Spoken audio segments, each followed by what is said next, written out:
Donald Trump ने अपनी तीसरी दफा रिपब्लिकन प्रेसिडेंशियल नॉमिनेशन कबूल कर ली है। प्रेसिडेंट बाइडेन ने अभी ये कहा है कि वो अगले इलेक्शन में दोबारा हिस्सा नहीं लेंगे। कमाला हैरिस ने अब डेमोक्रेटिक नॉमिनी बनने के लिए काफी डेलीगेट वोट्स हासिल कर लिए हैं।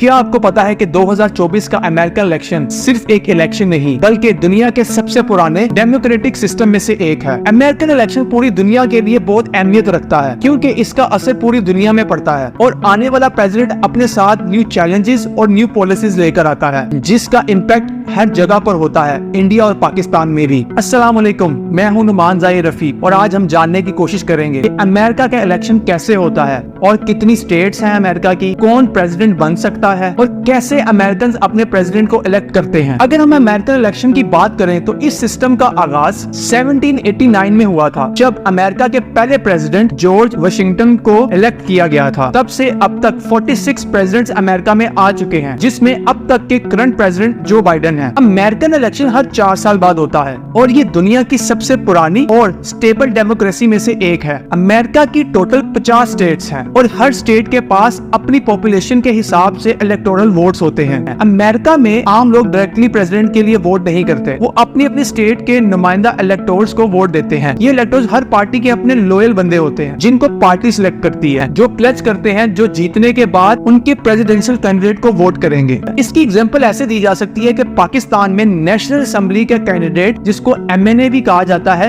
हर पार्टी सिलेक्ट करती है और लोग उस कैंडिडेट को वोट करते हैं और वो कैंडिडेट जीतने के बाद PM के इलेक्शन में असेंबली में जाकर वोट करता है। लेकिन MNAs और इलेक्टोर्स में एक मेजर डिफरेंस है। इलेक्टोर्स का लेजिस्लेशन में कोई रोल नहीं होता, वो सिर्फ प्रेसिडेंट को वोट करते हैं और उनकी रिस्पॉन्सिबिलिटी खत्म हो जाती है। टोटल 538 इलेक्टोरल वोट्स होते हैं और किसी भी कैंडिडेट को प्रेसिडेंट बनने के लिए 270 वोट चाहिए होते हैं। जैसे कैलिफोर्निया की पॉपुलेशन बहुत ज्यादा है तो उसके पास सबसे ज्यादा 55 इलेक्टोरल वोट्स हैं। इसी तरीके से टेक्सास के पास 40 इलेक्टोरल वोट्स, फ्लोरिडा के पास 30, न्यूयॉर्क के पास 28 और पेंसिल्वेनिया के पास 19 इलेक्टोरल वोट्स हैं। कुछ स्टेट्स के पास एक-एक, दो-दो इलेक्टोरल वोट्स भी हैं। जो भी पार्टी स्टेट में सबसे ज्यादा वोट्स लेती है उसको उस स्टेट के तमाम इलेक्टोरल वोट्स मिलते हैं। वैसे तो अमेरिका के इलेक्शंस में काफी स्टेप्स होते हैं लेकिन एक मेजर स्टेप है प्राइमरीज और कॉकसेस का, जहां डिफरेंट पार्टीज जैसे कि डेमोक्रेट्स और रिपब्लिकन्स अपने अपने प्रेसिडेंशियल कैंडिडेट्स को सिलेक्ट करते हैं। प्राइमरीज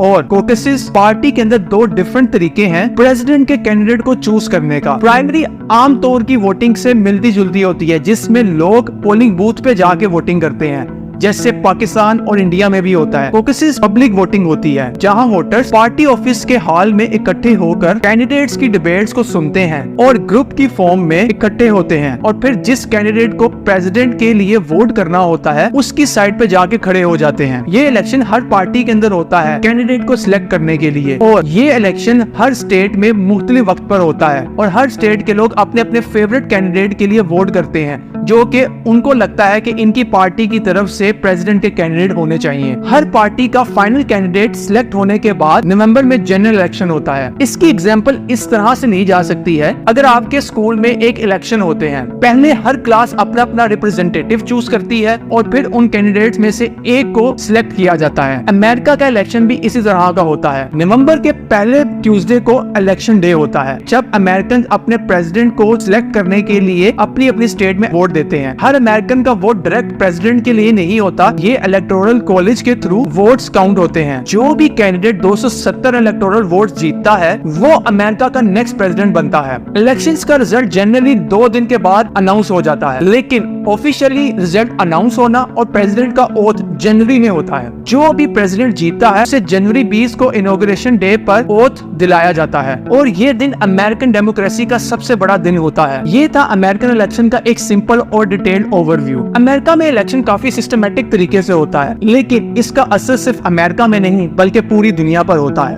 अगर आपको ये वीडियो पसंद आई हो तो कमेंट जरूर करें। शुक्रिया।